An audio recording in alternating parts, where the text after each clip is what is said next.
এই যে শক্তির বাহাদুরি, কোরআন শরীফের সাথে যে বেহুরমতি করলো, আল্লাহ আছেন না? ফেরাউনকে যেভাবে আল্লাহ তাআলা করেছেন, বুশকে এরকম পারবেন না? পারবেন না? পারবেন না? অবশ্যই পারবেন। কোরআন অবমাননা করার অর্থ গোটা দুনিয়ার মুসলমানদেরকে অবমাননা করা। কোরআন অবমাননার অর্থ সারা পৃথিবীর মানবতাকে অপমান করা। কোরআন অবমাননার অর্থ স্বয়ং আল্লাহ রাব্বুল আলামিনকে অমর্যাদা করা। গায়ের শক্তিতে আমেরিকা এখন অস্থির। অনেক সৈন্য আছে, অস্ত্র আছে। দুনিয়া থেকে সন্ত্রাস নির্মূল করতে চায় আমেরিকা। আমেরিকার দৃষ্টিতে মুসলমান ছাড়া সন্ত্রাসী নাই। ওরা সন্ত্রাসী রাষ্ট্রের একটা তালিকা করেছে। সে তালিকার মধ্যে সুদান আছে, ইরাক আছে, ইরান আছে, চেচনিয়া আছে, বসনিয়া আছে, কাশ্মীর আছে, মালয়েশিয়া আছে, ইন্দোনেশিয়া আছে। নেই শুধু সেই রাষ্ট্রটির নাম যেই রাষ্ট্রের জন্মই হয়েছে সন্ত্রাসের মধ্য দিয়ে, সেই ইসরায়েলের নাম নাই। প্রত্যেক দিন অভিশপ্ত ইহুদিরা প্যালেস্টাইনের মুসলমানদেরকে প্রতিদিন মারতেছে। তারা সন্ত্রাসী না। হিন্দুস্তানে কথায় কথায় সুতায় নাতায় সাম্প্রদায়িক দাঙ্গা বাঁধিয়ে মুসলমান মারতেছে। সেসব উগ্রপন্থী হিন্দুরা সন্ত্রাসী না। সন্ত্রাসী কারা? সন্ত্রাসী প্যালেস্টাইনি মুসলমানেরা, যারা তাদের মাতৃভূমি পিতৃভূমি উদ্ধারের চেষ্টা করে, ওরা সন্ত্রাসী। চেচনিয়ার মুসলমানেরা স্বাধিকার আন্দোলন করছে, ওরা সন্ত্রাসী। সুতরাং আজ শুধু ক্ষমা চাইলে হবে না, কোরআন শরীফের অবমাননা করে ভুল স্বীকার করলে হবে না। কোরআন শরীফের অবমাননা করেছে যে আমেরিকান সৈন্যরা। গোটা পৃথিবী গর্জে উঠেছে আজ। আগামী 27শে মে সারা পৃথিবীব্যাপী বিক্ষোভ হবে আমেরিকার বিরুদ্ধে। যারাই অপমান করেছে কোরআনের, এই কোরআনের অপমান যারা করেছে, তাদের দৃষ্টান্তমূলক শাস্তি না দিলে আল্লাহর গজব থেকে আমেরিকা রক্ষা পাবে না। আগামী 27শে মে জামাত ইসলামী বাংলাদেশের পক্ষ থেকে বাংলাদেশে আহ্বান করা হয়েছে বিক্ষোভ দিবস উদযাপনে। আগামী 27শে মে বাইতুল মুকাররমের উত্তর গেটে ইমানের দাবিদার সব মুসলমান সেখানে বন্ধু বান্ধব নিয়ে সব হাজির হয়ে যাবেন। সেখানে আপনারা উপস্থিত হবেন। শিবির করবে 26 তারিখ আর জামাত ইসলামী করবে 27 তারিখ। এই বিক্ষোভে অংশগ্রহণ করা মুসলমানদের ঈমানি দায়িত্ব। কোরআন শরীফ আমাদের ঈমান, কোরআন আমাদের কলিজা, কোরআন আমাদের রক্ত, কোরআন আমাদের বেঁচে থাকার আমাদের দলিল, সম্মানের দলিল। কোরআন শরীফের উপর আঘাত মুসলমানরা বরদাস্ত করতে পারে না। প্রিয় ভাই সব, সেজন্য আজ কোরআনে কারীম, এই পৃথিবীর মুসলমানেরা এই ধরনের কোন ইতিহাস আছে যে মুসলমানেরা কারো ধর্মগ্রন্থকে এরকম টয়লেটে ফেলাই দিছে? আছে? মুসলমানেরা কারো গির্জা, কারো মঠ, কারো সিনাগো, কারো মন্দির মুসলমানেরা ভাঙছে, এর কোন দলিল আছে? না। আমেরিকা চায় যে পৃথিবীর মুসলমানেরা খেপে উঠুক আর একটা যুদ্ধ বাঁধাক, পৃথিবীতে একটা তৃতীয় বিশ্বযুদ্ধ লেগে যাক আর ওর অস্ত্রের একটা রমরমা ব্যবসা শুরু হয়ে যাক। আমরা যুদ্ধে যাব না, আমরা আল্লাহর কাছে বুশের শাস্তি দাবি করব। আল্লাহর গজবের হাতে বুশকে সুপর্দ করছি। আল্লাহ তাআলা তাকে শাসন করার জন্য আল্লাহ যথেষ্ট, ঠিক কিনা? আমাদের বাড়ির কাছে ইন্ডিয়া, ভারতে বাবরি মসজিদ ভাঙলো, এই বাবরি মসজিদ ভাঙার পরে বাংলাদেশে কোনো মন্দির ভাঙা হয়েছে? হয়েছে? পৃথিবীতে মুসলমানরাই একমাত্র সহনশীল জাতি, যারা পরধর্মের উপরে অত্যন্ত সহনশীল। এরকম জাতি পৃথিবীতে আর নাই। প্রিয় ভাই সব, সুতরাং নবী করিম সাল্লাল্লাহু আলাইহি ওয়াসাল্লাম পৃথিবীতে এসেছিলেন মানবতার কল্যাণের জন্য, শান্তি দেওয়ার জন্য। তোমরা আমাদের ভদ্রতা শিখাও। আমেরিকা মুসলমানদের নাম রাখছে মৌলবাদ, ফান্ডামেন্টালিজম, টেররিস্ট। আমরা বলি সন্ত্রাসী। সন্ত্রাসের যে দাদা, সে আমাদের কয় সন্ত্রাসী। প্রিয় ভাই সব, তোমরা কি ব্যবহার করেছো মানুষের সাথে? গণতন্ত্রের ফেরিওয়ালা, মানবাধিকারের ঠিকাদার আমেরিকা। ইরাকের আবু গরিব কয়েদখানা, সে কয়েদখানার মুসলমান কয়েদিদেরকে উলঙ্গ করে একটার উপরে একটা মানুষ, জীবিত মানুষ, এইভাবে মানুষ দিয়ে পিরামিড কারা বানাইছে? তোমরা বানিয়েছ। মুসলমান কয়েদিদেরকে উলঙ্গ করে তাদের মুখের উপরে তোমরা পেশাব করেছো। মুসলমান কয়েদিদের গলায় কুত্তার বেল পড়াইয়া তোমরা রাস্তায় রাস্তায় টেনেছো। 70-80 বছরের বৃদ্ধা মেয়ে লোক, তাকে গাধা বানাইয়া তার পিঠের উপরে তোমরা সওয়ার হইয়া রাস্তায় রাস্তায় ঘুরেছো। মুসলমানরা করেছে পৃথিবীতে কোথাও? আছে কোন নজির? মুসলমানদের কাছে বন্দী হয়ে যখন লোকেরা এসেছে, রাসূলুল্লাহ বলেছেন এই বন্দীদের একটা বন্দী, শিক্ষিত বন্দী, যদি মূর্খ 10টা বন্দীকে অক্ষর জ্ঞান শিক্ষা দিতে পারে, ওর বিনিময়ে তাকে মুক্তি করে দেওয়া হবে, তাকে মুক্ত করা হবে। বন্দীদের উপরে কোনো নির্যাতন ইসলাম করে নাই, মানুষের উপরে শুধু দয়াই করেছে। সুতরাং আমাদেরকে শিখাইতে আইসো না, প্রয়োজন হলে ইসলামের কাছে তোমরা শেখো। তোমাদের শেখার জন্য ইসলামের কাছে বহু কিছু আছে, তোমাদের কাছে শেখার আমাদের কিছুই নাই। তোমাদের কাছে শিখলে সারা পৃথিবী এইডসে ভরে যাবে। পুরুষে পুরুষে বিবাহ তোমরা চালু করছো পৃথিবীতে প্রথম, এটা দুনিয়ায় কোথাও নাই। পুরুষে পুরুষে বিবাহ, মেয়ে লোকে মেয়ে লোকে বিবাহ, যার কারণে এইডস আসছে। শান্তি তো তোমরা দিতে পারো নাই। আমেরিকা তো বহুত সফর করেছি আমি, কি এর শান্তি দেবে? অশান্তির চোটে মাথার চুল চতুর্দিক দিয়া কামায়া মাথার উপরে তালপট্টির ডিপ বানায় রাখছে। 2 দিক দিয়া চুল কামাইয়া মাথার উপরে তালপাতার মতো চুল খাড়া করিয়া তাতে নানান পদের রং দিয়ে রাখছে। আবার কেউ বা পিছনে চুল ছোট ছোট করে কেটে সেখানে টেলিফোন নম্বর, হাউস নম্বর, রোড নাম্বার লিখে রাখছে। শয়তানে যদি এই দৃশ্য দেখে, শয়তান খালি কান বেছে, আমি শয়তান হয়েছিলাম কি হবে? এগুলো তো ডেঞ্জারাস শয়তান। সুতরাং আমাদেরকে কিছু শিখাইতে এসো না। আলহামদুলিল্লাহ আমরা অনেক ভালো আছি, আমরা অনেক ভালো আছি। সেই জন্য ইসলামকে আজ বিকৃত করে দেখানো হচ্ছে। দেখেন আমাদের দেশের অবস্থা, দেখেন আমাদের দেশে যারা এক শ্রেণীর বুদ্ধিজীবী, এক শ্রেণীর কলামিস্ট তারা আছে, আপনারা দেখবেন খালি বলে মৌলবাদ মৌলবাদ মৌলবাদ। শেষ হয়ে গেল, দেশ শেষ। উগ্র মৌলবাদের উত্থান, দেশ শেষ। কি মৌলবাদ? মসজিদে লোক ধরে না, যুবকরা দাড়ি রাখে, মেয়ে লোকেরা বোরখা পরে। হায় হায়, দেশ স্বাধীন করছিলাম এই জন্য। দুঃখের চোটে কি করবে দিশা করতে পারে না।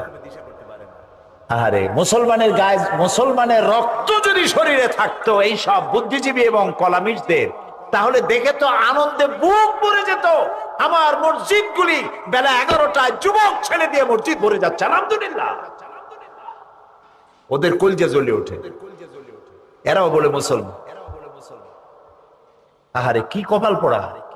দেখবেন খালি কয় মৌলবাদ মৌলবাদ। টুই মাথা দেবেন সবাই মিলে, মৌলবাদ। দাড়ি রাখবেন, মৌলবাদ। বউ পর্দা করবে, মৌলবাদ। মাহফিল লোক হয় বেশি, মৌলবাদ। মসজিদ ভরে যায়, মৌলবাদ। তোমরা চাও কি? কেউ কেউ বলে যে এজন্য তো স্বাধীনতা অর্জন করি নাই, যা হইতেছে দেশে আর থাকতে ইচ্ছা করে না। আমরা বলি যাও না কেন?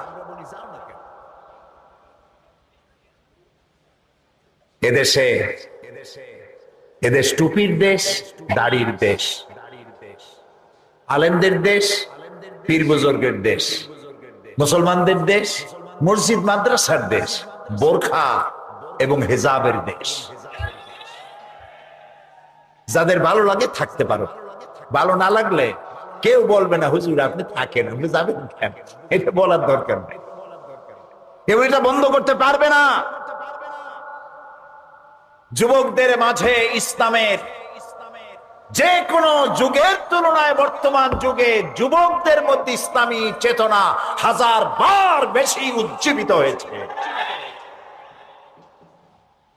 আগে আমার প্রথম জীবনে যখন, আজকে তো নতুন ওয়াজ করি না, সেই কবে শুরু করেছি 60-এর দশকে, আর এখন 2005, 60-এর দশকে শুরু করছি ছাত্র জীবনে। তখন মাহফিলে দেখতাম সব বুড়ো মানুষ, যুবকের আসতোই না। আর এখন তাকিয়ে দেখুন তো কারা বেশি?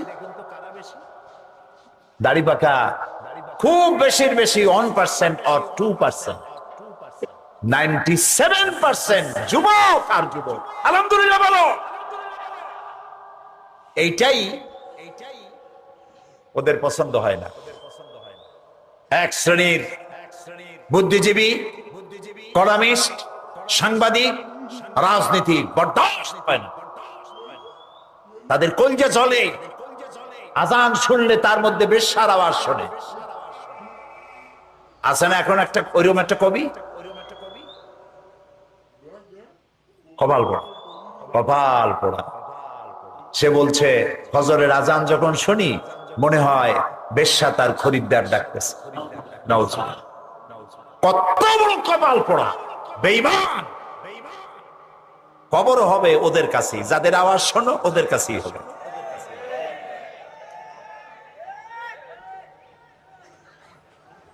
প্রিয় ভাই সব, ইসলাম থেকে দূরে সরাবার হাজারো প্রচেষ্টা চলছে। রেডিওর মাধ্যমে, টেলিভিশনের মাধ্যমে, সিনেমার মাধ্যমে, নাটকের মাধ্যমে, পত্র পত্রিকার মাধ্যমে অনবরত খালি মৌলবাদের জ্বালায় অস্থির হয়ে গেছে। প্রিয় ভাই সব, ইসলাম এসেছে পৃথিবীতে শান্তি দেওয়ার জন্য। আর সেই শান্তি নামাজ, রোজা, হজ, যাকাতি শুধু নয়, জীবনের সব ক্ষেত্রে শান্তি আসবে ইসলাম কায়েম করলে।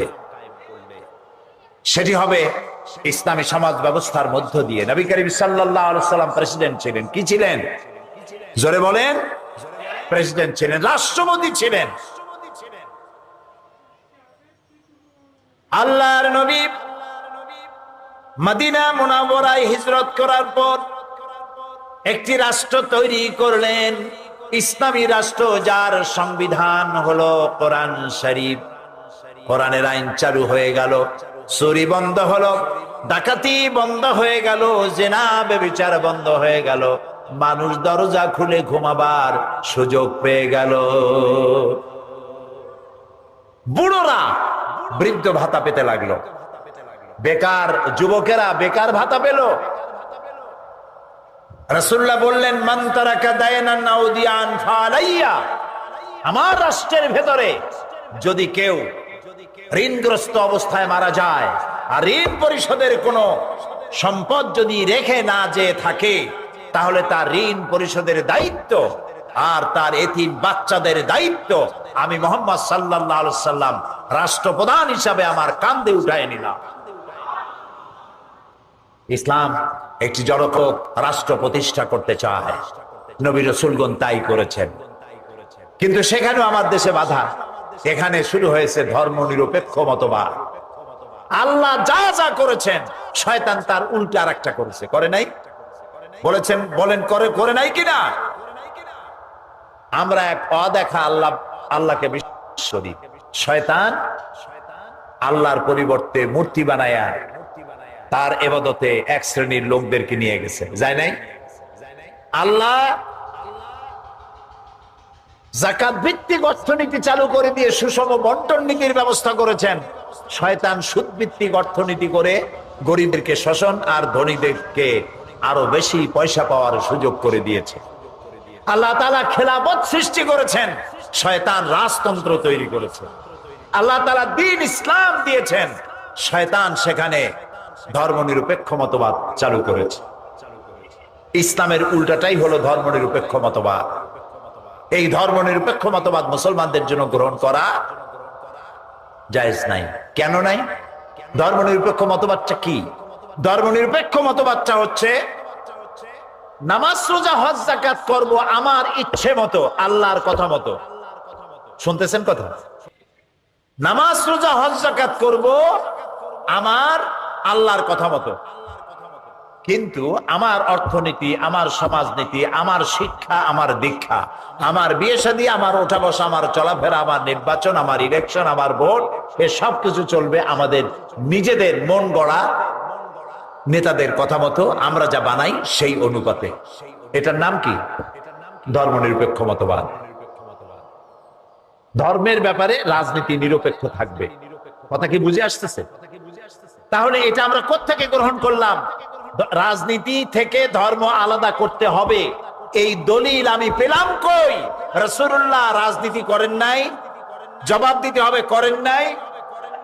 নবীদের মধ্যে তিনি একাই রাজনীতি করেছেন, আর কোন নবীরা করেন নাই। ইউসুফ আলাইহিস সালাম কি ছিলেন?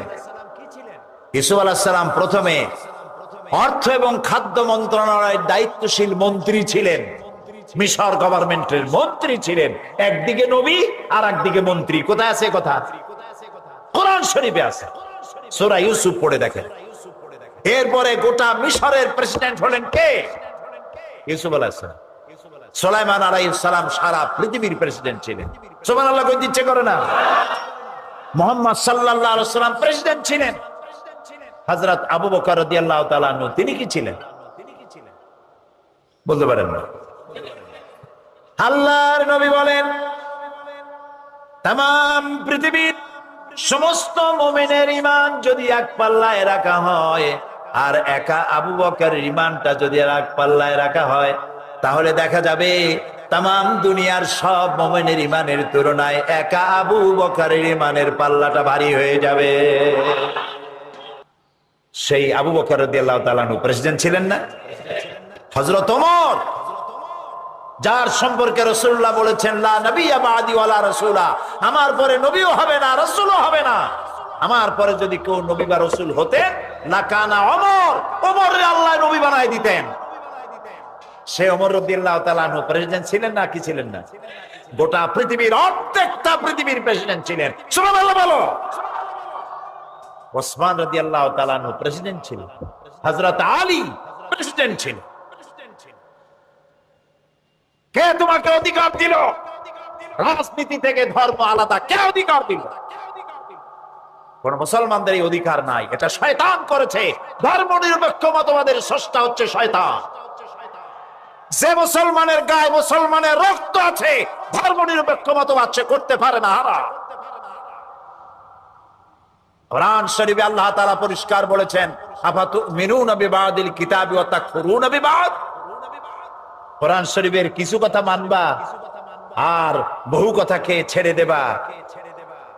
এটা যদি করো, কোরআনের কিছু মানলাম আর কিছু মানলাম না, এইটা যদি করো, তাহলে দুনিয়ার জীবনে লাঞ্ছনার জীবন দেব এবং কিয়ামতে চূড়ান্ত শাস্তির মোকাবেলা তোমাদেরকে করতে হবে। আল্লাহর কথা। তো কোরআনের কিছু কথা ধর্মনিরপেক্ষবাদীরা মানে, নামাজ রোজা হজ যাকাত এটা করে, কিন্তু অর্থনীতিতে আল্লাহ নাই, রাজনীতিতে আল্লাহ নাই, ভোটের মধ্যে আল্লাহ নাই, শিক্ষানীতিতে আল্লাহ নাই, সব জায়গায় ধর্মনিরপেক্ষ। এই ধর্মনিরপেক্ষ মতবাদ যারা করে, মুসলমান বলে নিজেদেরকে দাবি করার কোনো অধিকার নাই। কোরআন হাদিস অনুযায়ী জীবন চালাইতে হবে। নবী করিম সাল্লাল্লাহু আলাইহি ওয়াসাল্লাম তিনি আল্লাহর দেওয়া বিধান অনুযায়ী দেশ পরিচালনা করেছিলেন, কোরআন দিয়ে করেছিলেন। শান্তি ফিরে আসলো, চুরি ডাকাতি বন্ধ হয়ে গেল। আল্লাহ তাআলা বলছেন, ইযা জাআ নাসরুল্লাহি ওয়াল ফাত ওয়া রাআইতান নাসা ইয়াদখুলুনা ফি দীনিল্লাহি আফওয়াজা। যখন আল্লাহর পক্ষ থেকে মদদ আসবে, বিজয় আসবে, তখন দেখতে পাবে দলে দলে লোকেরা ইসলামের মধ্যে প্রবেশ করতেছে। মদিনার জীবনে রাসূলুল্লাহর যখন 10 বছর পূর্ণ হতে যাচ্ছে, তখন দেখা গেল মদিনার আশেপাশে আর কেউ কাফের ছিল না, সব মুসলমান হয়ে গেছে। সুবহানাল্লাহ, সুবহানাল্লাহ। কারণ তারা দেখতে পেল ইসলামের অর্থ হাত কাটা শুধু নয়, ইসলামের অর্থ রক কাটা নয়, ইসলামের অর্থ খুন করা নয়, ইসলামের অর্থ মারামারি নয়। ইসলাম যুদ্ধ করে না, যুদ্ধ বাধাই দিলে জবাব দেয়। কথা বুঝতে পেরেছেন? রাসূলুল্লাহ যত যুদ্ধ করেছেন, গায়ে পড়ে যুদ্ধ করেছেন, আক্রান্ত হয়েছেন, জবাব দিয়েছেন। সুতরাং মানুষের তৈরি করা মতবাদ দিয়া পৃথিবীতে শান্তি কোথাও আসে নাই, আসবেও না। আমরা কি শান্তি চাই? আমি জবাব চাই, আমরা কি শান্তি চাই? কারা কারা শান্তি চান? সবাই চাই শান্তি, হাত নামান। সবাই চাই শান্তি। এই শান্তি কিভাবে আসবে? এই শান্তি কিভাবে আসবে? আসুন আমরা সবাই মসজিদে গিয়া শান্তি শান্তি শান্তি জিকির করি। এই শান্তি শান্তি জিকির করলে মাথায় যন্ত্রণা হবে, অশান্তি আরো বাড়বে। শান্তি হবে কি করলে? শান্তি হবে আল্লাহর আইন দিয়ে এই পৃথিবীকে পরিচালিত করতে পারবে। সেই জন্য আজকের যুবকেরা তোমরা জানো না আল্লাহর কাছে তোমাদের কত মর্যাদা। আগেই কও আলহামদুলিল্লাহ। তোমাদের মর্যাদা আল্লাহর কাছে অনেক বেশি। আল্লাহর নবী বলেছেন, কিয়ামতের দিন আল্লাহর আরশের নিচের ছায়া ছাড়া যেদিন কোনো ছায়া থাকবে না, সেই দিন 7 শ্রেণীর লোকদেরকে আল্লাহ তাআলা আরশের নিচে ছায়া দিবেন। ওর মধ্যে এক শ্রেণী হচ্ছে ওয়াশাবুন নাশা ফি ইবাদাতিল্লাহ, ওই সব যুবক যারা নাকি রাতের বেলায় আল্লাহর ইবাদত করে রাত কাটাইছে। এইসব যুবকদেরকে আল্লাহ তাআলা আরশের নিচে ছায়া দেবেন। সুবহানাল্লাহ বলে। যুবকেরা, ইসলামী ছাত্র শিবির কাছের থেকে দেখো পত্রিকা কি লিখলো, এগুলি দেখার দরকার নাই। পত্রিকার লেখা কোনো ওহী না, সবটা 100% সত্য, এটাও সঠিক না। কথা ঠিক কিনা? কাছের থেকে দেখো যারা শিবির করে, গভীর রাত্রে যখন টিএস করে, রাতের বেলায় যখন তারা সভ্যদারি করে, রাত জাগে, যে দেখো শিবিরের ছেলেপেলেগুলি দর্শে হাদিস, দর্শে কোরআন, সাহাবায়ে কেরামদের ইসার ও কোরবানি ইত্যাদির উপরে আলোচনা করে, তাহাজ্জুদের নামাজ পড়ে শেষ রাত্রে কিভাবে আল্লাহর কাছে কান্দে, তাকায় দেখো। এই যৌবন কালে যারা নামাজি হয়, দিনদার হয়, আল্লাহ তাদের উপরে খুশি হয়ে যান। কারণ কোন মসজিদের মুয়াজ্জিন যদি বলে আমি ঘুষ খাই না, এ কথার কোনো দাম আছে? বলেন, আপনি তো মুয়াজ্জিন সাহেব, আপনার ঘুষ দেবে কিনা? থানার দারোগায় যদি কয় আমি ঘুষ খাই না, এটার দাম আছে, ঠিক না? এমপি যদি বলে ঘুষ খাই না, মন্ত্রী যদি বলে ঘুষ খাই না, এসপি যদি বলে ঘুষ খাই না, স্বরাষ্ট্রমন্ত্রী যদি বলে ঘুষ খাই না, এটার দাম আছে, আছে কিনা? তো বুড়ো মানুষ যদি বলে আমি প্রত্যেক রাত্রে তাহাজ্জুদ করি, হইতে পারে এ কারণে যে আল্লাহর ভয়তে পড়েন, অথবা এও কারণে হতে পারে যে ঘুম মোটে আসে না, করবেন কি? দুইটাই হতে পারে, আল্লাহর ভয়তেও হইতে পারে, আবার ওরকম কারণে হতে পারে। কিন্তু যুবকেরা যদি বলে যে প্রত্যেক রাত্রে বাড়ি না, কিন্তু সপ্তাহে একবার আমি তাহাজ্জুদের নামাজ পড়ি, মাসে 2-1টা নফল রোজা রাখি, এই কথার অনেক দাম, ঠিক না? যুবকের সারা রাজ্যের ঘুম এসে তাকে চেপে ধরে, শয়তান তাকে ওয়াসওয়াসা দেয়, নানান রঙিন স্বপ্ন দেখায়, এ সবগুলিকে দুপায়ে ঠেলে, টাটকা সুখ দুপায়ে ঠেলে যেসব যুবকেরা রাত্রি জেগে আল্লাহরে সেজদা দেয়, বুড়োর 1000 সেজদার চাইতে যুবকের 1 সেজদার দাম আল্লাহর কাছে অনেক বেশি। সুতরাং যুবকদেরকে চরিত্রবান হতে হবে। রাসূলুল্লাহ কত ভালোবাসতেন যুবকদেরকে, সুবহানাল্লাহ। এই ওয়াজ আমি বহুবার করেছি। যুবকদেরকে আল্লাহ রাসূল সবথেকে ভালোবাসতেন। এই কারণে রাসূলুল্লাহ বলেছেন, উসিকুম বিশ-শাবাবে খায়রা ফাইন্নাহুম আরাক্কু আফইদা লাকাদ বাসানি আল্লাহু বিল হানিফিয়্যাতি সামহা ফাহালাফানি আশ-শাবাব ওয়া খালাফানি আশ-শায়ুখ। রাসূলুল্লাহ বলেছেন যে আমি উদারতা নিয়ে দিনের দিন প্রতিষ্ঠার জন্য এসেছি। আমি তোমাদেরকে নসিহত করছি, তোমরা যুবকদের প্রতি তোমরা যত্নবান হবে, কারণ এই যুবকেরাই ইসলাম প্রচারে আমাকে সাহায্য করেছে আর বুড়োরা বিরোধিতা করেছে। কে বলেছেন? আল্লাহ রসুল বলেছে। বুড়োরা কারা? ওই যে আবু জাহেল, আবুল হাব, আবু সুফিয়ান, সবগুলো বুড়া ছিল, সবার বয়স ছিল 40-এর উপরে। 40-এর উপরের বয়সের সবগুলি লোক রাসূলুল্লাহকে বিরক্ত করেছে, কষ্ট দিয়েছে, ইসলাম প্রচারে বাধা দিয়েছে। আর রাসূলুল্লাহর সাথে যারা জীবন দিল, রক্ত দিল, ইসলাম কবুল করলো, তারা সব ছিল 40-এর নিচে, যুবক ছিল। সুবহানাল্লাহ। সুতরাং যুবকেরা যখন চরিত্র হারায় একটা মানুষের, তখন হারাবার মতো কোনো জিনিস আর তার কাছে বাকি থাকে না।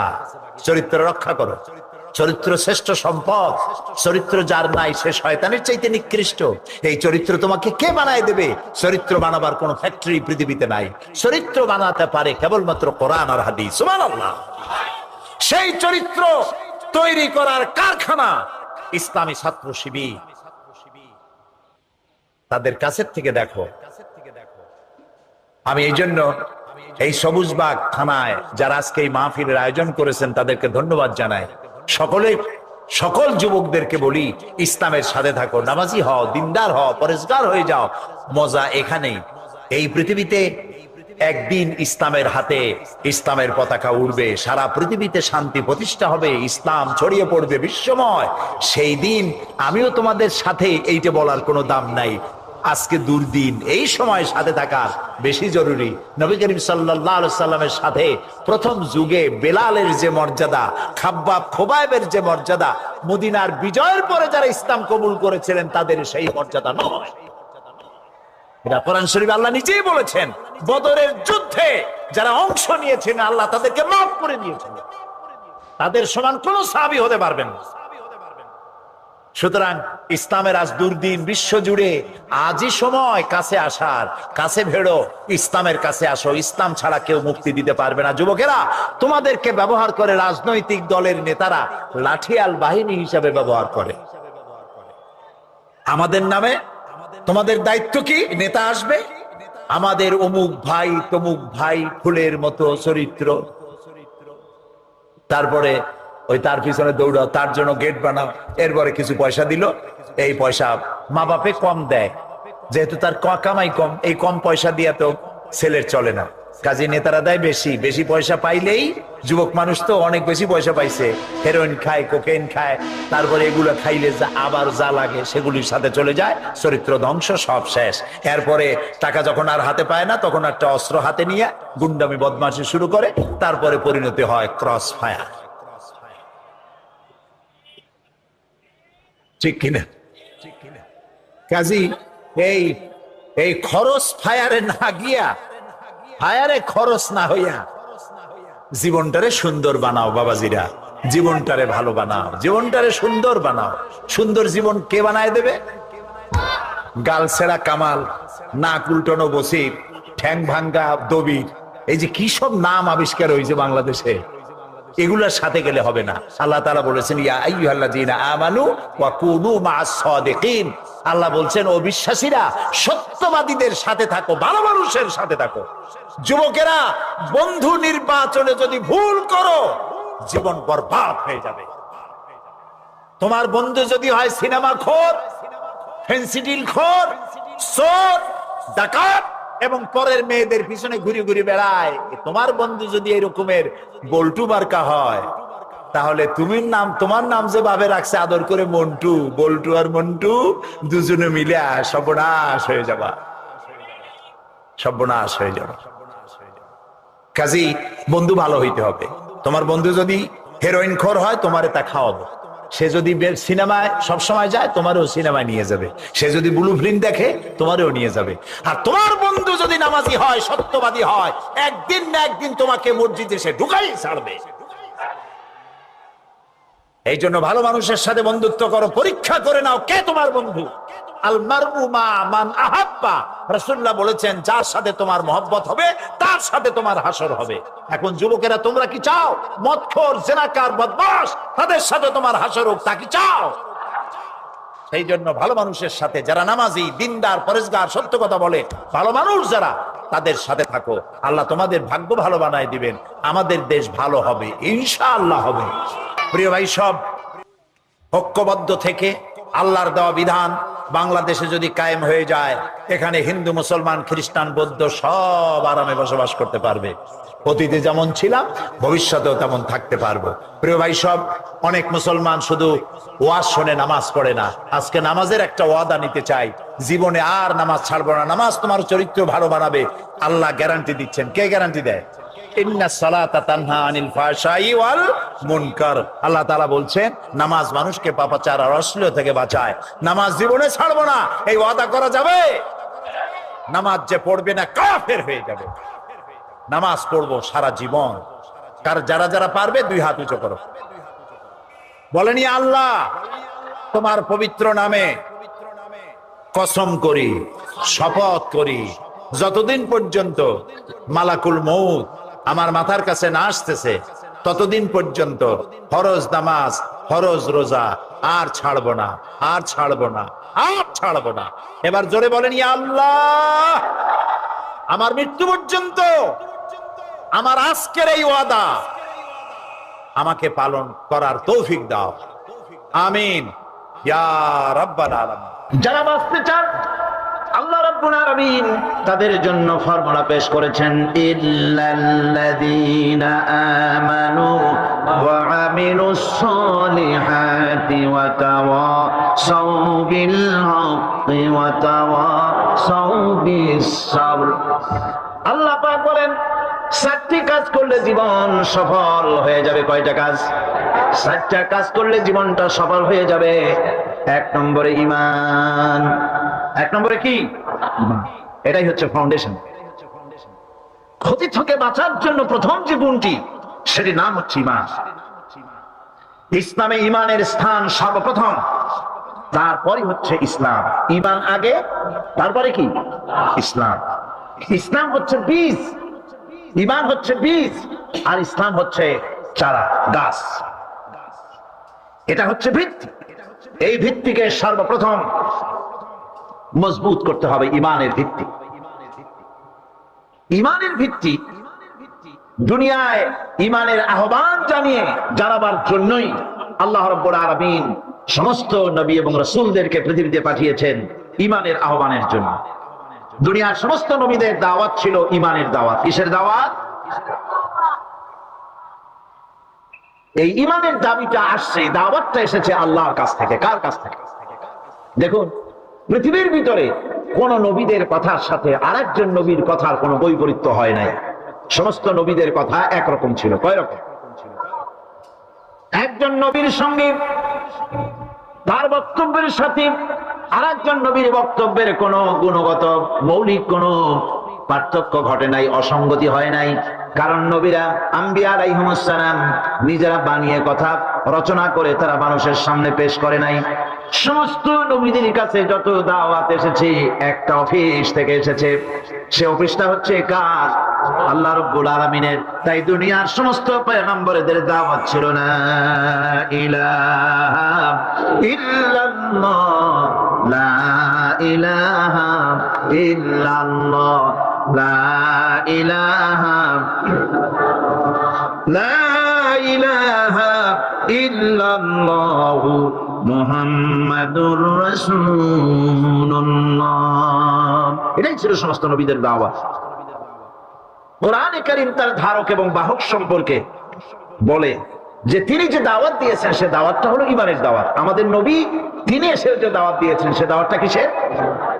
কোরআনে কারীম বলছি, রব্বানা ইন্নানা সামি'না মুনাদিয়ান ইউনাদি লিল ঈমান। হে আমাদের রব, নিশ্চয়ই আমরা এমন একজন আহ্বায়কের আহ্বান শুনেছি, যিনি আমাদেরকে ঈমানের দাওয়াত দিয়েছেন। এমন কোন পয়গম্বর নাই দুনিয়ায় যিনি ঈমানের দাওয়াত দেন নাই। সকলেই ঈমানের দাওয়াত মানুষের সামনে, বিশ্ববাসীর সামনে পেশ করেছেন। কোরআনে হাকিম স্পষ্ট একটা সীমারেখা দুনিয়ার মানুষের সামনে পেশ করে পৃথিবীর মানুষগুলিকে দুটি শ্রেণীতে বিভক্ত করে দিয়েছে। একটি হচ্ছে ঈমান পোষণকারী, আরেকটি হচ্ছে অবিশ্বাসী। একটা ঈমান পোষণকারী আর একটা অবিশ্বাসী। ঈমান পোষণকারীরা সত্যশ্রয়ী, তারা হচ্ছে জ্ঞান এবং নূরের সম্পদে সমৃদ্ধ। আর দ্বিতীয় দলটি হচ্ছে কাফের, জালিম, মূর্খ। তারা হেদায়েতের রাস্তা তাদের জন্য অবরুদ্ধ। কোরআনে কারীম এই দুইটি দল সম্পর্কে উল্লেখ করতেছেন, মাসালুল ফারিকাইনি কাল আ'মা ওয়াল আসাম্মি ওয়াল বাসীরি ওয়াস সামিঈ হাল ইয়াস্তাবিয়ানি মাসালান আফালা।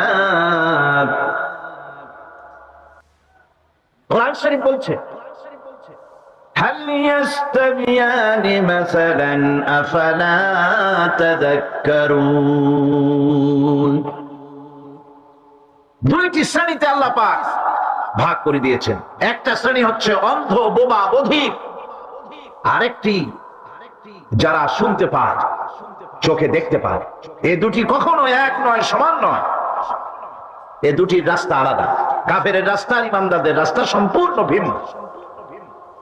আল্লাহ রাব্বুল আলামিন ঈমান এবং কুফরের পার্থক্য বলে দেওয়ার জন্য গোটা মানব জাতির মধ্যে স্পষ্ট করে বলেছেন, লা ইকরাহা ফিদ-দীন ক্বাদ তাবায়্যানার রুশদু মিনাল গাই। দ্বীনের ব্যাপারে জোর জবরদস্তি নেই।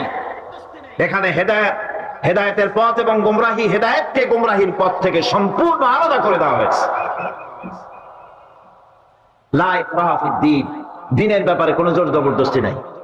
যারা ধর্মনিরপেক্ষবাদী তারা এই আয়াতটাকে নিজেদের মতবাদকে প্রতিষ্ঠার লক্ষ্যে অনেক সময় কাজে লাগায়। দুটি আয়াতকে তারা বেশি ব্যবহার করে। একটা হচ্ছে লাকুম দীনুকুম ওয়ালিয়া দীন, আর একটা হচ্ছে লা ইকরাহা ফিদ-দীন। এই দুইটি আয়াতকে ধর্মনিরপেক্ষবাদীরা ব্যবহার করে। এই দুটির কোনটি তাদের আদর্শকে বোঝাবার লক্ষ্যে ব্যবহারের কোনো সুযোগ নাই। লা ইকরাহা ফিদ-দীন, ধর্মের ব্যাপারে কোনো বাড়াবাড়ি নাই, জোর জবরদস্তি নাই। এ কথা বলা হয়েছে এই কারণে যে কোন বিধর্মীকে, অমুসলিমকে ভয় দেখিয়ে, লোভ দেখিয়ে অথবা কোন ক্রমে কোন প্রকার চাপ সৃষ্টি করে তাকে মুসলমান বানানো যাবে না। এমনকি সূরা তওবার মধ্যে এসেছে, যুদ্ধ চলাকালীন সময়, জিহাদ চলাকালীন সময় কোন অমুসলিম যদি ইসলাম জানার জন্য তোমাদের তাবুতে আসে, তাহলে তুমি তাকে ইসলাম বুঝাও। ইসলাম শোনার পরে যদি মেনে নেয় ভালো কথা, আর যদি না মানে তাকে তার তাবু পর্যন্ত ফিরে যেতে দাও। মাঝপথে তাকে আক্রমণ করা যাবে না।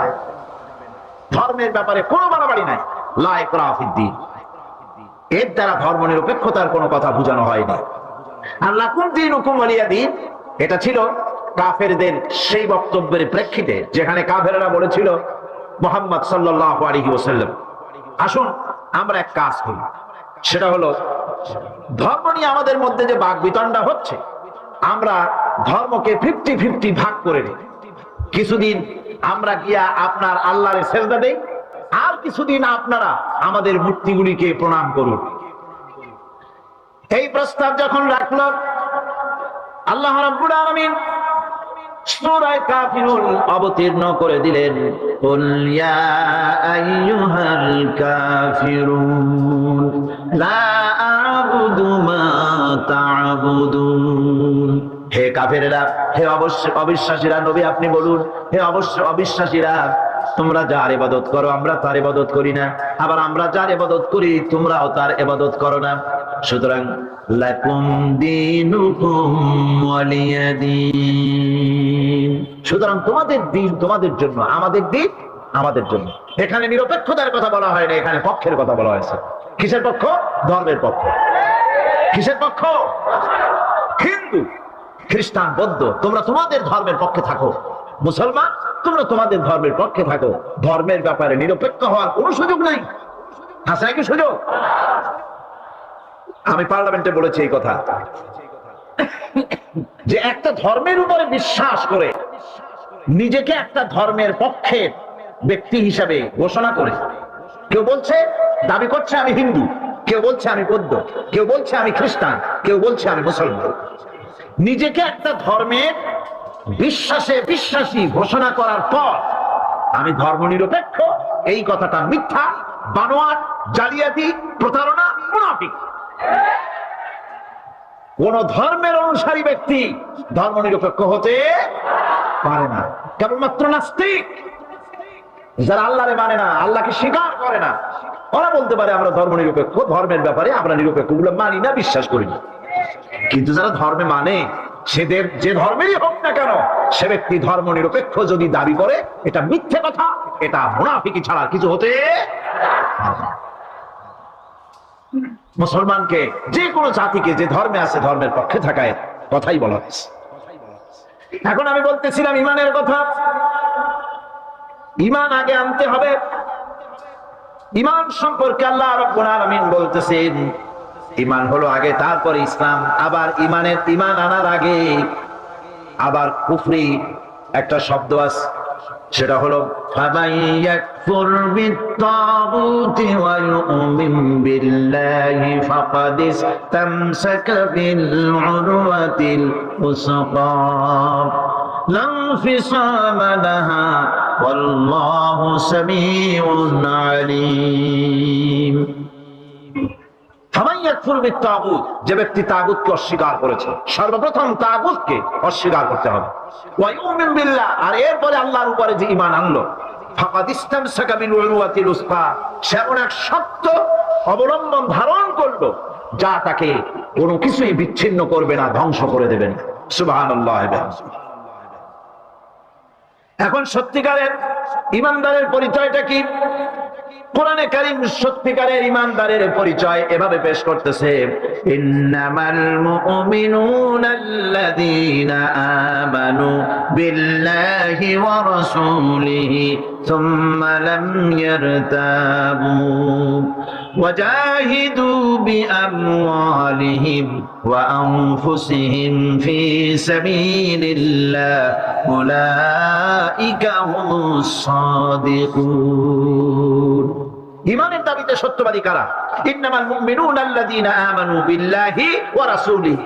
সত্যিকারের মুমিন তো তারা যারা নাকি ঈমান এনেছে আল্লাহর উপর এবং রাসূলের উপরে। এই ঈমান আনার পর সুম্মা লাম ইয়ারতাবু, এরপরে কোন সন্দেহে সে নিপতিত হয় নাই, কোন সন্দেহ তার মনের মধ্যে জায়গা পায় নাই, আর সে আল্লাহর রাস্তায় জিহাদ করেছে মাল দিয়ে, জান দিয়ে। উলাইকা হুমুস সাদিকুন, এরাই হলো ঈমানের দাবিতে সত্যবাদী। সুম্মা লাম ইয়ারতাবু, অথবা এক বিন্দু সন্দেহ মনের মধ্যে জায়গা দেয় নাই। অর্থাৎ ঈমান আনছি কার উপরে? আল্লাহর উপরে। কার উপরে? আর তার রাসূলের উপরে। আল্লাহ এবং রাসূলের উপরে ঈমান আনার পর যারা আল্লাহ এবং রাসূলের বিধান জীবনের সকল ক্ষেত্রে মানতে পারে নাই, তারাই সন্দেহে নিপতিত হয়েছে। কথা বুঝতে পেরেছেন? তাদের সন্দেহ এই কোরআন মানুষের জীবন, তার সম্পদ, তার রাজনীতি, তার অর্থনীতি পরিচালনা করতে পারে না। সেই জন্য ধর্মের ব্যাপারে কোরআন মানি, ধর্মের ব্যাপারে নামাজ আর রোজা মানি, কিন্তু রাজনীতিতে ধর্ম মানি না। এটাই হলো সন্দেহ। এটাই কি? সন্দেহ, অবিশ্বাস। জীবনকে তারা দুইটা ভাগ করেছে, এক ভাগ রাজনীতির জন্য, আর এক ভাগ কিসের জন্য? ধর্মের জন্য। জীবনকে ভাবে দুইটা ভাগ করার কোন অধিকার দেওয়া হয় নাই। যারাই মুখে উচ্চারণ করেছে লা ইলাহা ইল্লাল্লাহু মুহাম্মাদুর রাসূলুল্লাহ, জোরে সরে বলেন লা ইলাহা ইল্লাল্লাহু মুহাম্মাদুর রাসূলুল্লাহ। যারা জীবনকে, যারা নাকি ঈমান এনেছে, কালিমা বিশ্বাস করেছে, আল্লাহ এবং রাসূলের প্রতি ঈমান এনেছে, জীবনকে দুইটা ভাগ করার কোনো অধিকার নাই। যার কথা মতো নামাজ পড়বো, তার কথা মতোই রাজনীতি করব।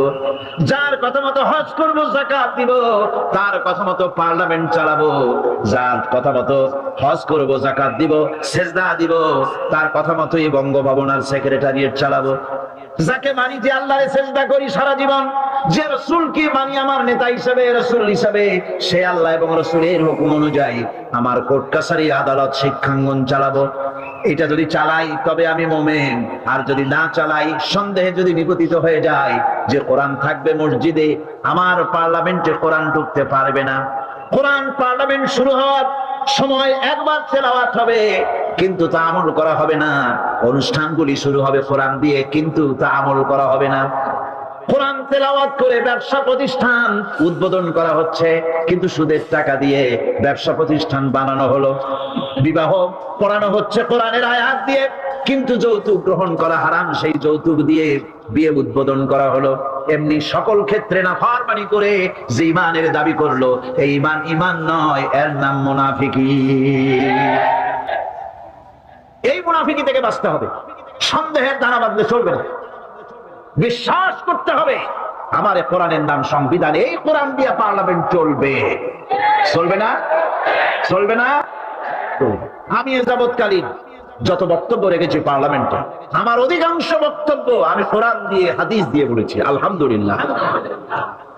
চাই সে শিল্পনীতি, বিদ্যুৎ নীতি, অর্থনীতি, বাজেট, শিক্ষানীতি, আইন শৃঙ্খলা পরিস্থিতি, সবটাই কোরআন হাদিস দিয়ে আমি আলোচনা করার চেষ্টা করেছি, আলহামদুলিল্লাহ। আমার এলাকার মানুষের কাছে আমার এটা ওয়াদাও ছিল, নির্বাচনকালীন ওয়াদা। আমি এই ওয়াদা করি নাই যে আপনারা আমাকে ভোট দেন, আমি আপনাদেরকে মুটকির মতো বিশাল রসগোল্লা বানায় দেবো, গরুর গাড়ির চাকার মতো জিলাপি বানায় দেবো, এইসব কথা বলিনি। রাস্তা দেবো, ঘাট দেবো, কলেজ দেবো, এগুলো বলিনি। আমি বলেছি আমাকে যদি আপনারা ভোট দেন, তাহলে এ যাবৎকাল কোরআনের যেই কথাগুলি মাঠে আর ময়দানে বলেছি, এবার এই কথাগুলি আমি পার্লামেন্টে বলতে চাই। আপনারা যদি ভোট না দেন, পার্লামেন্টে যত বড় পীর হোক, মৌলানা সাহেব হোক, কথা বলতে পারবে না। আপনাদের ভোটটা দরকার। আমার জনগণ, আমার এলাকার পিরোজপুরবাসী, আলহামদুলিল্লাহ, তারা জান বাজি রেখে আমাকে ভোট দিয়েছে। বিগত 50 বছরের ভেতরে ওই সেন্টার থেকে, ওই সিট থেকে কোন মুসলমান ভোটের মাধ্যমে নির্বাচিত হয়ে পার্লামেন্টে যেতে পারেন না। এটা একটা প্রথম ইতিহাস। মানুষেরা, আমি কাবাধক গত রমজান মুবারকে কাবা শরীফে ছিলাম, মক্কা শরীফে ছিলাম। আল্লাহর ঘর ধরে আমি দোয়া করেছি যে আল্লাহ, পার্লামেন্টে আমাকে যারা কথা বলার সুযোগ করে দিল, আমার এলাকার এই মানুষগুলিকে তুমি একবার তোমার এই ঘর দেখার তৌফিক দিয়ে দিও। যেহেতু তাদের প্রচেষ্টাই আমি পার্লামেন্টে কথা বলতে পেরেছি, এবং প্রথম দিনেই শিরকের দুর্গে আঘাত করেছি। বলেছি মাথা ঝুঁকানো স্পিকার সাহেব আপনার সামনে চলবে না। মুসলমান কেবলমাত্র মাথা নত করবে আল্লাহ রাব্বুল আলামিনের সামনে, আপনার সামনে নয়।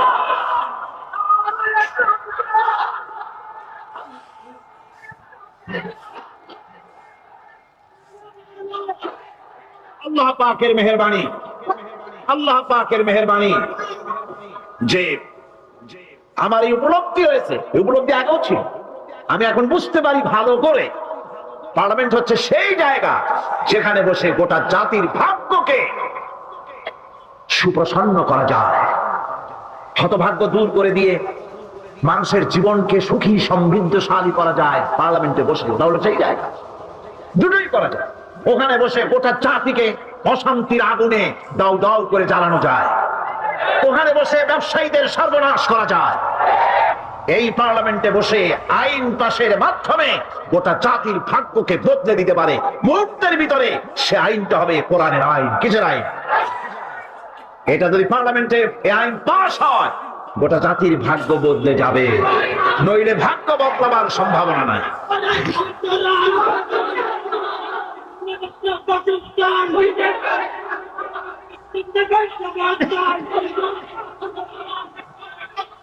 বিশ্বাস করে নাই পৃথিবীর মধ্যে তারা সবচাইতে নিকৃষ্টতম প্রাণ। আল্লাহ বলেন শুধু নিকৃষ্ট জনক, নিকৃষ্ট প্রাণী বললেই সারে না, এরা হলো চতুষ্পদ জানোয়ারের মতো। কে বলতেছেন? আমি বলছি না, কিন্তু আল্লাহ পাক বলতেছেন চতুষ্পদ জানোয়ারের মতো কাফেররা। وَمَثَلُ الَّذِينَ كَفَرُوا كَمَثَلِ الَّذِي يَنْعِقُ بِمَا لَا يَسْمَعُ إِلَّا دُعَاءً وَنِدَاءً এই কাফেরদের দৃষ্টান্ত হচ্ছে সেই রাখালের মতো, যে রাখাল তার পশুদেরকে ডাকে, আর ওই পশুরা একটা ডাক শুনে মাত্র, কিন্তু কি যে বলে তা তো পশুতে বোঝে না। কথা বুঝতে পেরেছে? সুম্মুন বুকুমুন উমিয়ুন ফাহুম লা ইয়াকিলুন। এরা বোবা, এরা বধির, এরা অন্ধ, এ কারণেই কোনো কথা বোঝে না। এরা চতুষ্পদ জানোয়ারের চাইতেও নিকৃষ্ট। যাদেরকে আমি আল্লাহ বলেন, যাদেরকে আমি চোখ দিলাম, চোখ থাকতে হক দেখলো না, সব দেখলো।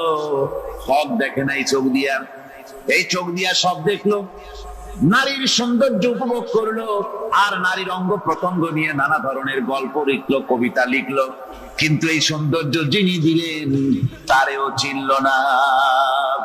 আছে না কত কবি আমাদের দেশে? আমার দেশের সেই কবি জাতীয় পুরস্কার পায় যে কবি নারীর বিশেষ বিশেষ অঙ্গ নিয়ে বেশি করে নির্লজ্জ কবিতা লিখতে পারে, ওই হলো সবচেয়ে বড় কবি। আমার বন্ধুগণ, একজন বুজুর্গ ব্যক্তি তিনি পথ দিয়ে যাচ্ছিলেন, তো সে পথে এক সুন্দরী যুবতী মেয়েকে দেখে সেই যুবতী মেয়ের দিকে এই বুজুর্গ ব্যক্তি এক নজরে তাকায় আছে।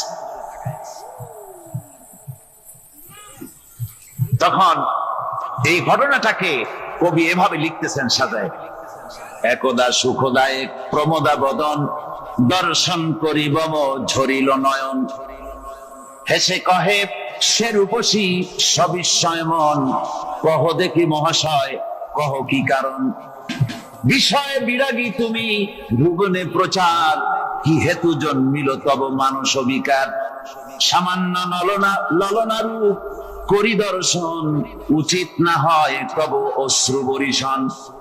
বুজুর্গ ব্যক্তি ওই মহিলার দিকে তাকিয়ে তাকিয়ে কাঁদতেছেন। সুন্দরী মহিলা বলেন, আল্লাহর বুজুর্গ বান্দা, আপনি এলাকার ভিতরে বুজুর্গ এবং পীর হিসাবে, বুজুর্গ ব্যক্তি হিসাবে আপনি বিখ্যাত। আজকে আমাকে এখানে দেখে আপনি আমার দিকে তাকায় আমার রূপ উপভোগ করতেছেন আর কাঁদতেছেন। আপনার মতো সংসার বিরাগী মানুষ আমার মতো একটা সুন্দরী মেয়েকে দেখে ভাবে কাঁদা ঠিক না। বুজুর্গ ব্যক্তি বলছেন, হেসে কহিলাম বালে করহ শ্রবণ, নেত্র ঝরে তবু হেতু ভেব না এমন, যে শিল্পী রচিল ওই সুধাংশু বদন, তাহার তরে ঝরে নেত্র নয়নে জীবন। আল্লাহর বান্দি, আমি তোমাকে দেখি কান্দি না, আমার চোখে পানি বেরিয়ে গেছে। তোমারে দেখে আমি মনে মনে ভাবলাম, এত সুন্দর করে যিনি মানুষ বানিয়েছেন, না জানি ওই আল্লাহ রব্বুল আলামিন কত বড় সুন্দর। আমার ভাইরা, সুতরাং চোখ থাকতে ওরা আল্লাহ রাব্বুল আলামিনের কুদরত ওরা দেখে নাই, কান থাকতে কোরআনের আওয়াজ ওদের কানের মধ্যে ঢোকে নাই, বিবেক থাকতে আল্লাহর দ্বীনকে বুঝতে পারে নাই, চিন্তা করতে পারে নাই। আল্লাহ রাব্বুল আলামিন বলেন, উলাইকা কাল্লানাম, এরা হলো চতুষ্পদ জানোয়ার, বালহুম আদাল। শুধু জানোয়ার না, জানোয়ারের চাইতেও নিকৃষ্ট এমনই জানোয়ার। আল্লাহ বলেন শুধু জানোয়ার না, জানোয়ারের মতো শুধু খায় জন্মের মতো।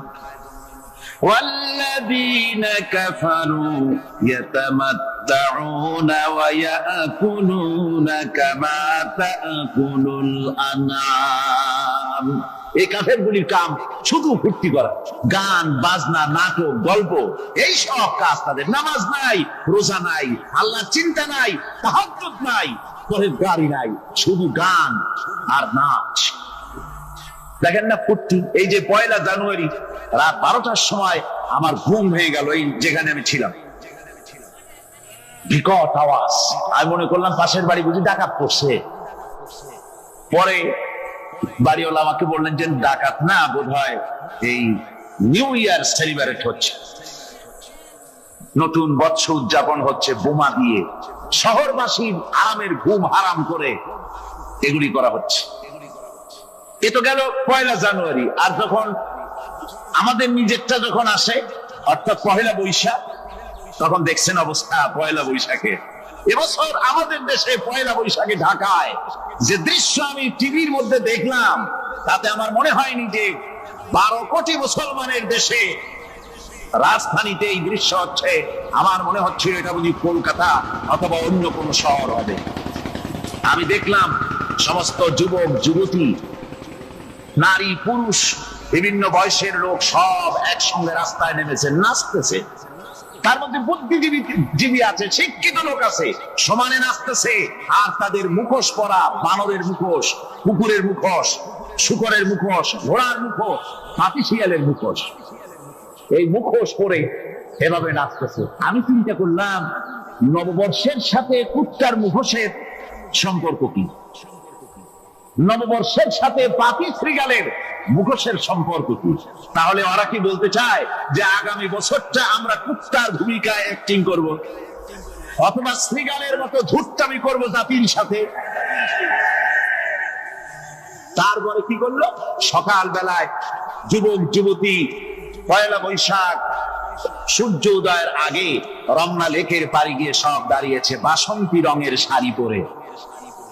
তারপরে সেখানে দাঁড়িয়ে সূর্য উদয়ের পানে তাকিয়ে সকাল বেলায় ভাবে করজোর করে বলছে, এসো হে নববৈশাখ স্বাগতম হে। নববৈশাখ অলক্ষে বোধহয় এটা শুনে বলতেছে, বাবাজিরা আমারে ডাকতেছো, অপেক্ষা করো, আমি আসতেছি। আমারে ডাকতেছো, আমি আসতেছি, কোমরে গামছা বেঁধে আসতেছি, 225 মাইল স্পিডে আসতেছি, 30 ফুট উঁচু জলোচ্ছ্বাস নিয়ে আসতেছি, নববৈশাখের মজা। আমার ভাইরা, মুসলমান নববর্ষ উদযাপনের সাথে মুসলমানের কিসের সম্পর্ক? মুসলমান যদি এই দিন উদযাপনই করে তাহলে তাকে করতে হবে ফজরের নামাজ পড়বে। মুসলমান নববর্ষ উদযাপন করবে, ফজরের নামাজ পড়বে, তারপরে কোরআন শরীফ তেলাওয়াত করবে, দরুদ শরীফ পড়বে, আল্লাহর দরবারে হাত তুলে বলবে, রব্বুনা আলামিন, 1 বছর পার করে দিলাম, নাফরমানি ছাড়া কিছুই তো করি নাই, বিগত বছরে যা করেছি মাফ করে দাও, আগামী বছরটা গোটা জাতি আর দেশের জন্য কল্যাণকর মঙ্গলময় করে দাও। এটাই তো বলা উচিত ছিল নাকি? বলে তা না করে, তা না বলে, বৈশাখের পরিচালককে না দেখে সরাসরি বৈশাখকে আহ্বান করা হয়েছে। আর বৈশাখ আহ্বান করার মজা জনমের মতো দেখাই দিয়েছে। আল্লাহ রাব্বুল আলামিন তাই বলেন, কাফেররা তাদের কাজ হলো শুধু খাওয়া, তারা এমন খাওয়া খায় জনমের মতো খায়। ইয়াকুলুনা কামা তাকুলুল আনাম, জানোয়ারে যেমন খায় ওই রকম খায়। তার মানে খায়, একটু বিসমিল্লাহ কয় না, খায় যখন ছেড়ে দেয় তখন আলহামদুলিল্লাহ বলে না, বাহাত দিয়ে খায়, আবার বাহাত দিয়ে খায়। ডাব একটা কাটলো, বিসমিল্লাহ নাই, খাইলো, 2-4 ঢোক খাইয়া পুরা ডাবটা ঢালাই দিল। ডাবটা কি তোমার বাজান তৈরি করছিল নাকি? একটু বিসমিল্লাহ বললা না, একটু শুকরিয়া আদায় করলা। আমি গত এই ডিসেম্বর গেল, ডিসেম্বরের 16 তারিখ আমেরিকা থেকে এসেছি। ওখানে দেখলাম তারা প্রতি নভেম্বর মাসের শেষ বৃহস্পতিবার থ্যাঙ্কস গিভিং ডে অবজার্ভ করে। তা আমি জিজ্ঞেস করলাম, থ্যাঙ্কস গিভিং ডে জিনিসটা কি?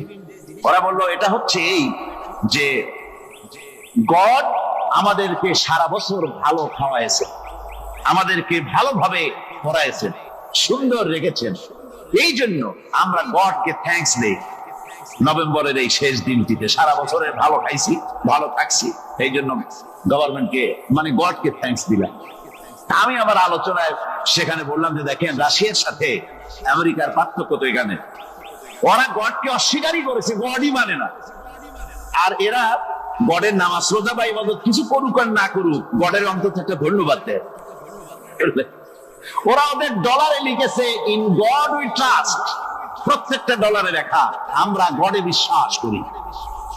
তো শুকর আদায় করলে তো আল্লাহ বাড়িয়ে দিবে। আল্লাহ রাব্বুল আলামিনের সুন্নাত হলো, শুকর যদি কেউ আদায় করে আল্লাহ বাড়িয়ে দেন।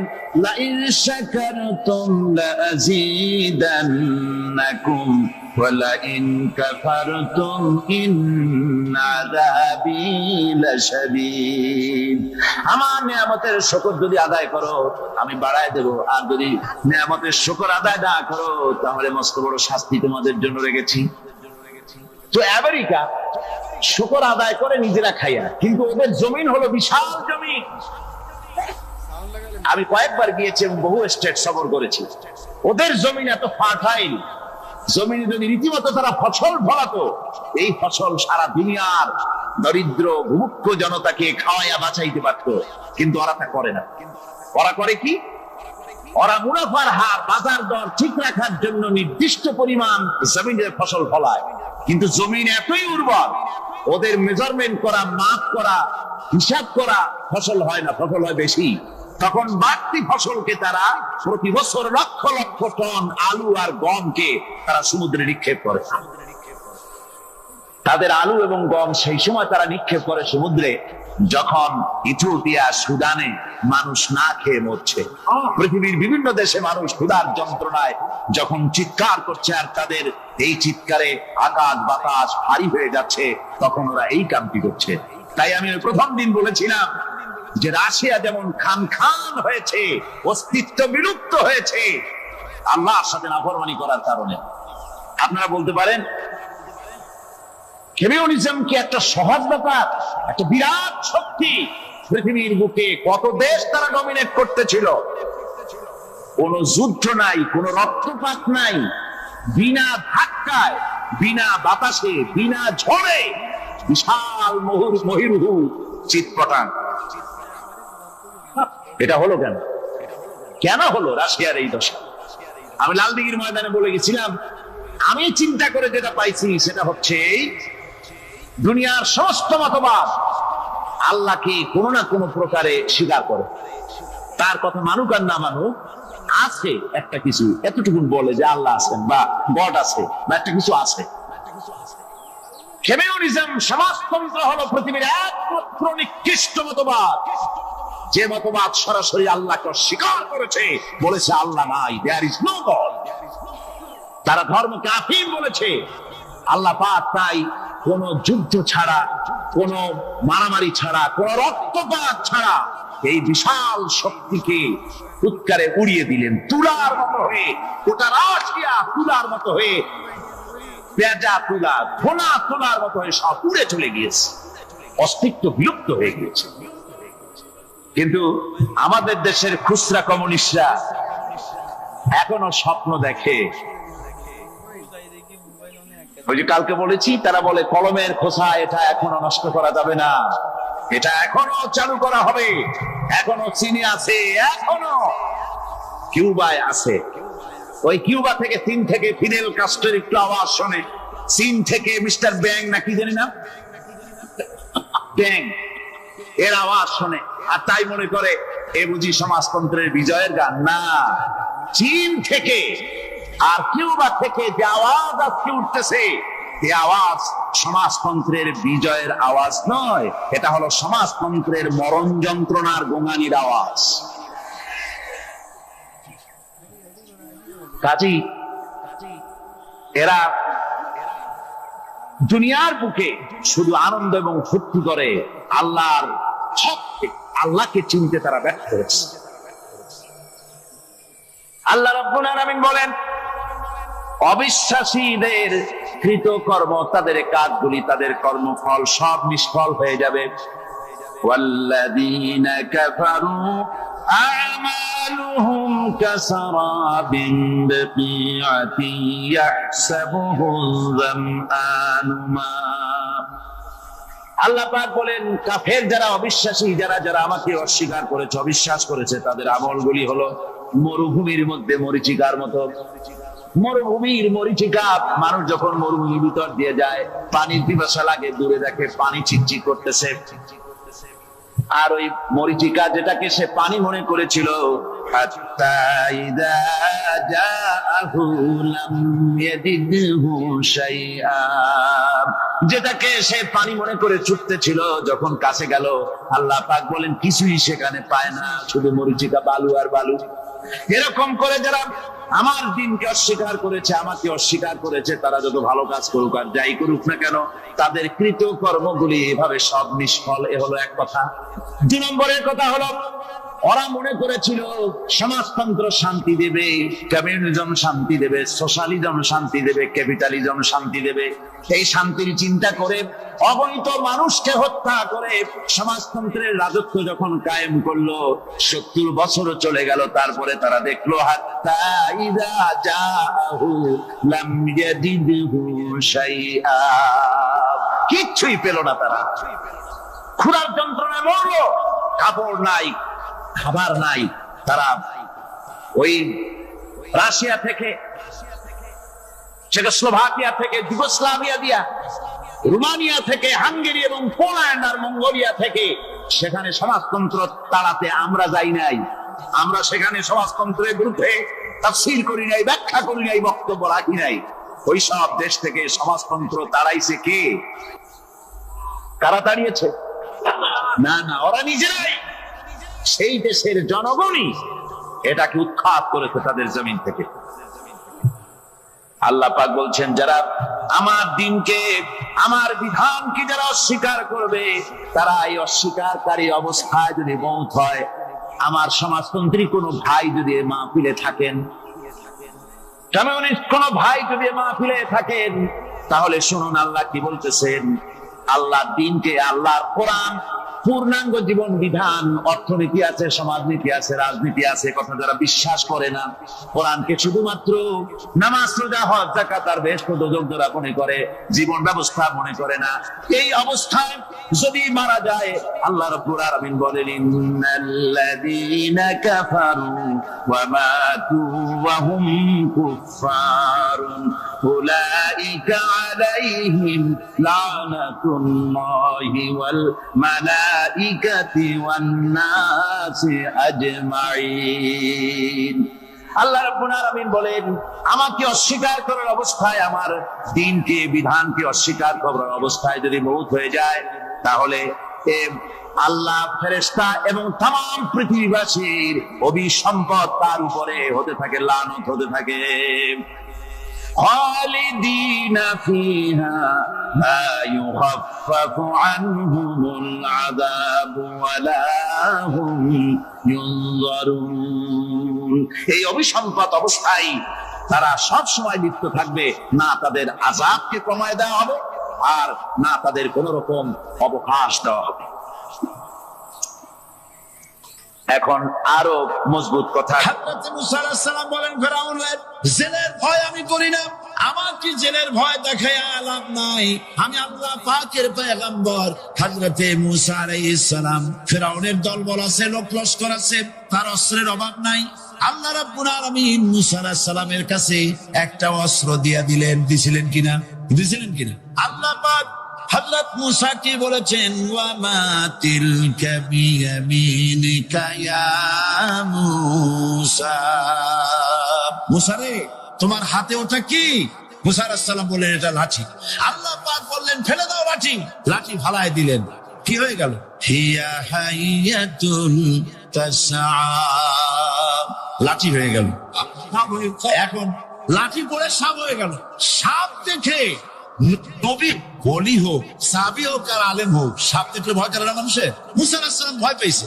আল্লাহ রাব্বুল আলামিন হযরত মুসাকে শোনায় দিলেন, খুযহা ওয়া লা তাখাফ সানুঈদুহা সিরাতাহাল উলা।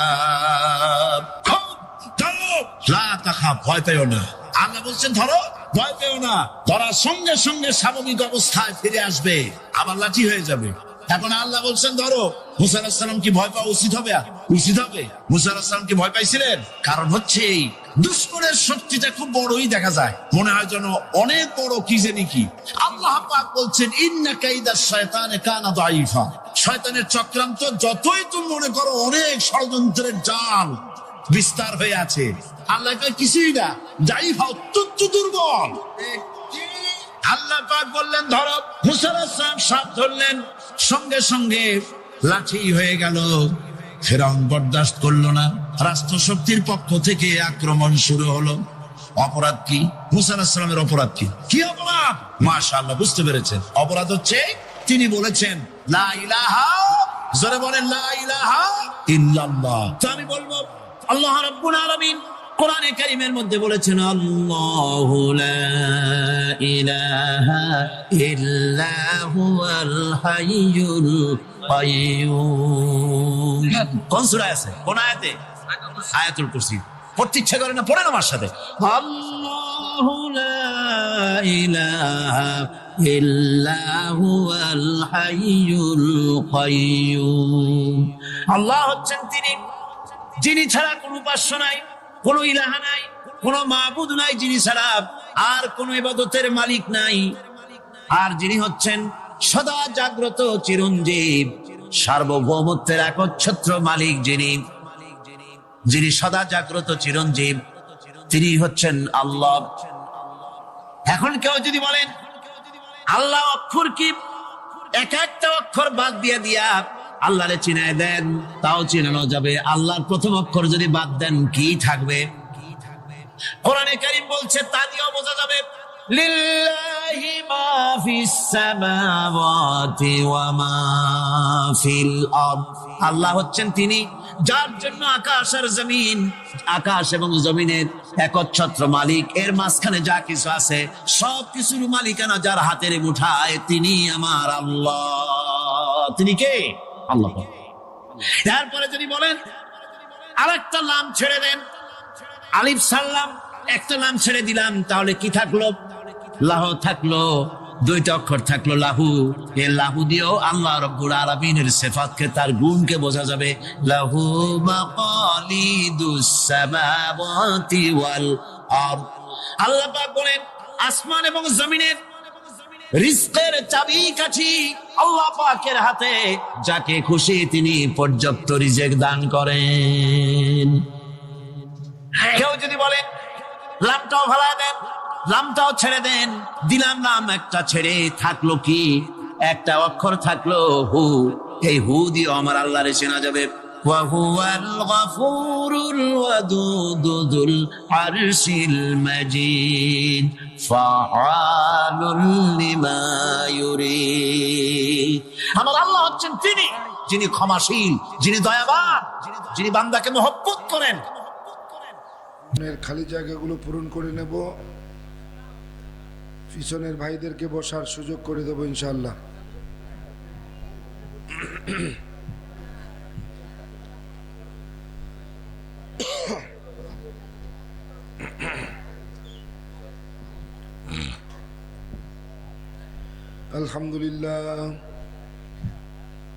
আলহামদুলিল্লাহ নাহমাদুহু ওয়া নাস্তাঈনুহু ওয়া নাস্তাগফিরুহ ونؤمن به ونتوكل عليه ونعوذ بالله من شرور أنفسنا ومن سيئات أعمالنا من يهدي الله فلا مضل له ومن يضلل فلا هادي له ونشهد أن لا إله إلا الله وحده لا شريك له لا جد له ولا ند له ولا مثل له ونشهد أن سيدنا وسندنا وحبيبنا وحبيب ربنا وطبيبنا وطبيب قلوبنا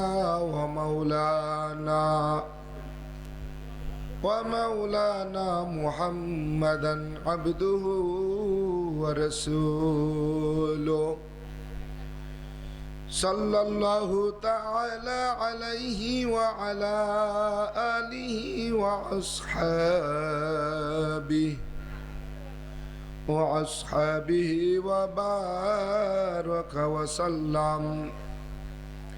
وبارك وسلم تسليما كثيرا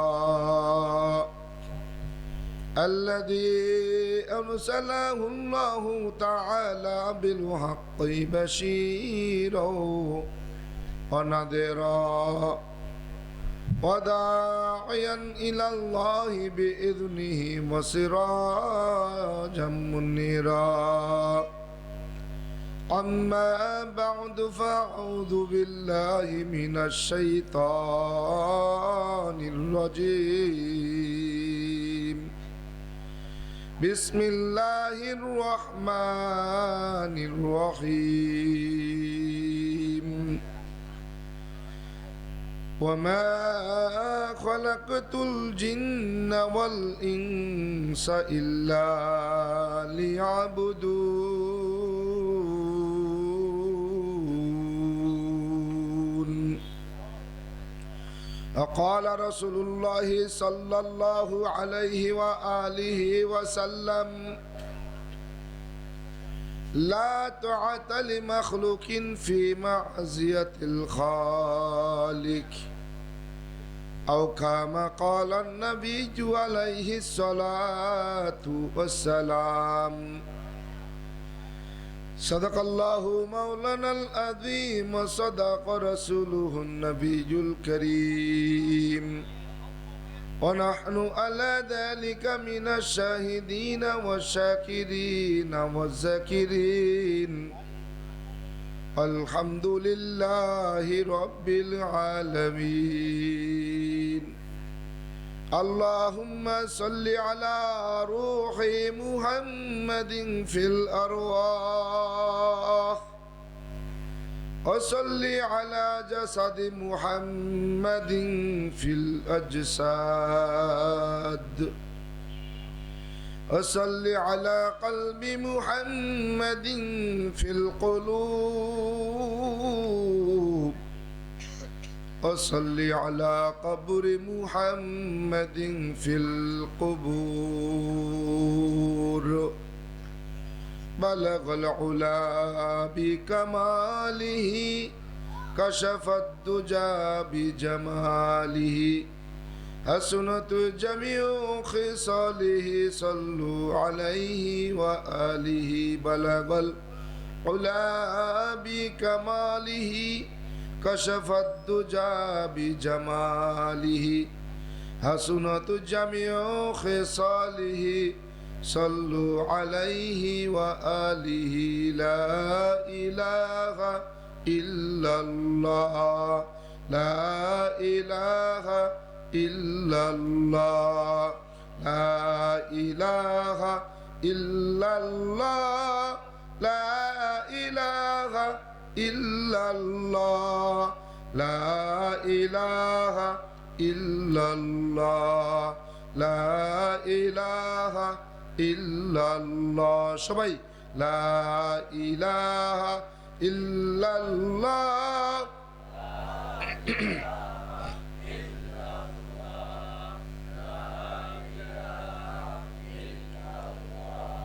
لا إله إلا الله لا إله إلا الله لا إله إلا الله لا إله إلا الله لا إله إلا الله لا إله إلا الله لا إله إلا الله لا إله إلا الله لا إله إلا الله لا إله إلا الله لا إله إلا الله محمد رسول الله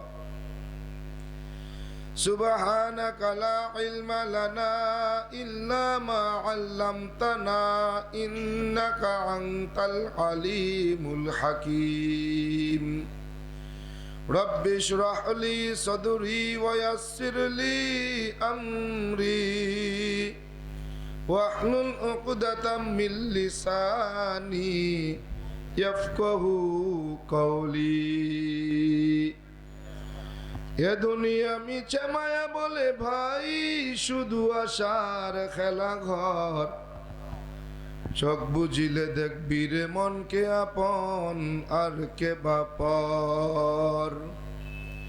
কোথা থেকে আগমন কোথা যেতে হবে রে, কে আনিল কি কারণে জানা নেই ভবেতে।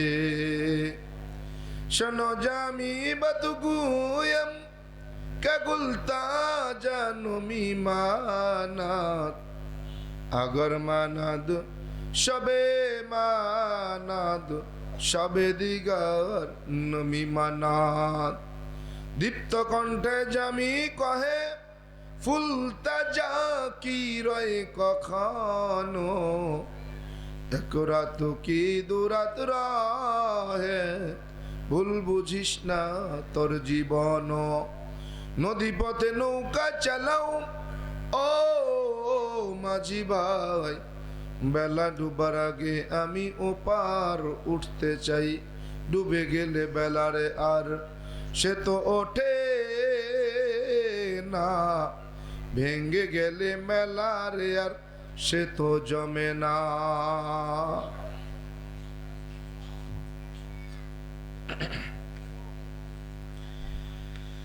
আলহামদুলিল্লাহ,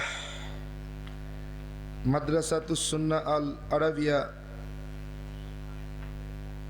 শেঘাটি জামরুলতলা বাজার উপশহর সদর যশোর কর্তৃক আয়োজিত বাৎসরিক দস্তরবন্দি ও উপলক্ষে ওয়াজ মাহফিল ও হালকা জিগরের আজ 6 নভেম্বর 2024 আয়োজিত অধ্যকার মহতি মাহফিলের সম্মানিত স্বনামধন্য মহাতারাম সভাপতি, প্রধান অতিথি, বিশেষ অতিথিবৃন্দ, মুহাজ্জাজ মুকাররম জাতির মাথার মুকুট ও রাসাতুল আম্বিয়া হযরত উলামায়ে কেরাম, আমার সামনে বসা দূর দূরান্ত থেকে আগত আল্লাহ পাকের আশিকিন জাকিরিন শাকিরিন মুহিব্বিন মুরব্বিন আযম, কলিজার টুকরা আমার সমাবেশী যুবক বন্ধুগণ, স্নেহের ছোট ভাই, পর্দার আড়ালে অবস্থানরত সম্মানিত শ্রদ্ধেয় শ্রবণরতা আমার মা ও বোনেরা, সৃষ্টির মহান স্রষ্টা দয়াময় রব্বুল আলমিনের দরবারে লাখো কোটি শকর সজুদ যে রব্বে কারীম এ ফিতনা জামানায় কোরআন ও সুন্নাহর ভিত্তিতে সহি তরিকায় আপনাকে আমাকে হাজারো মানুষের মাঝখান থেকে যাচাই ছাঁটাই করে বড় ভালোবেসে মহব্বত করে মহাতি মজলিস, আল্লাহ ওয়ালাদের মজলিস, ওলামায়ে কেরামের মজলিস, জাকিরিন শাকিরিনদের মজলিস, কোরআন সুন্নাহর মজলিস, জান্নাতের টুকরা বাগানে আসবার জন্য, বসবার জন্য, আমি অধম গুনাহগারকে কিছু বলবার জন্য, আমাদেরকে বসে শুনবার জন্য কবুল আর মঞ্জুর করেছেন।